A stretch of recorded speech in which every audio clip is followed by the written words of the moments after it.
Family life is both simple and complex.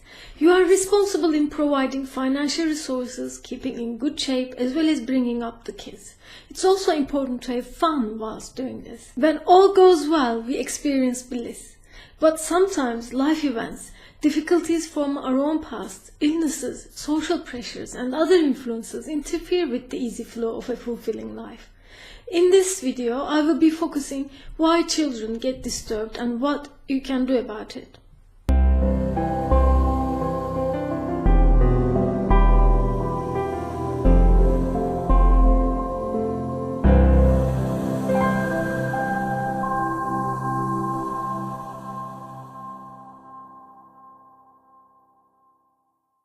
Children are much more able to understand emotionally what's going on in the house long before they can express it verbally.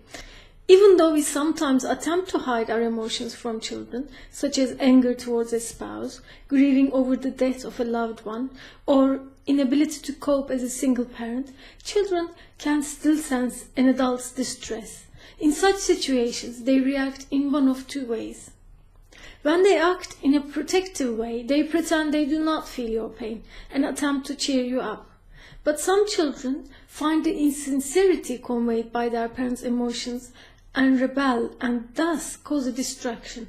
This makes life more difficult for all involved. I believe the greatest gift any parent can give to their children is to be a healthy, happy and fulfilled individual. Children learn by modeling the same way as we all do. They copy how you behave rather than what you say. If you fail to attend your own difficulties long enough, your children may start showing symptoms. So if your child is having difficulties, stop and think whether you are happy, healthy and fulfilled. If your answer is negative, then it may be time to focus on how you could be different.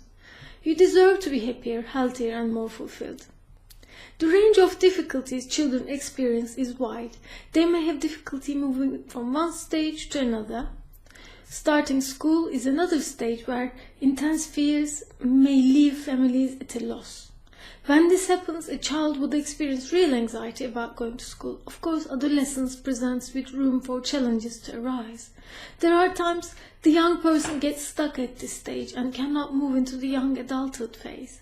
Forcing transitions upon the child will only turn the challenge into a power struggle.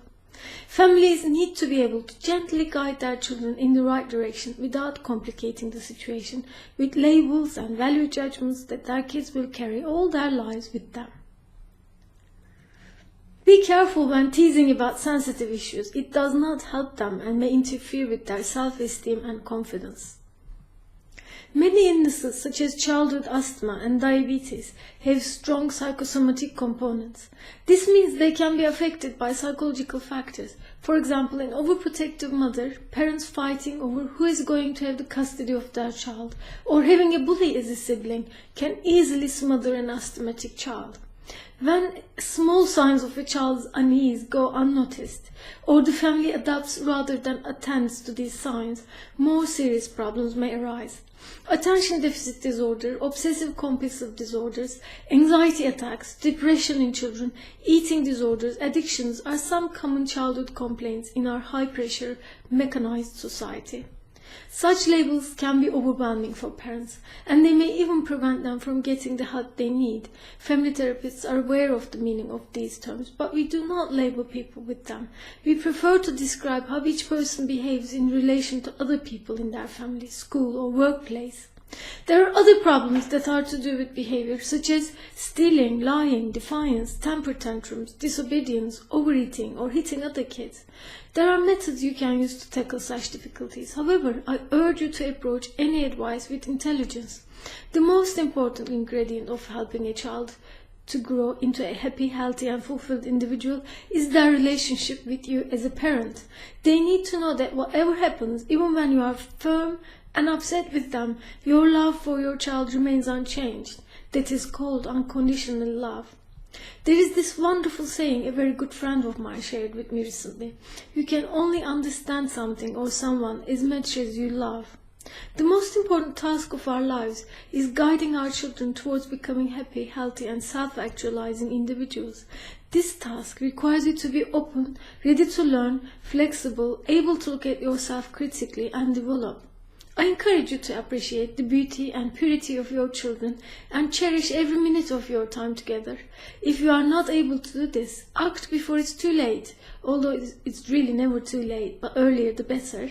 Get help with the mental health counselor, focusing on this specific purpose in mind. Remember, absolutely nothing is worth getting between you and a loving relationship with your child. You and your loved ones are significant. To receive regular tips to help you achieve more autonomy, visit my page.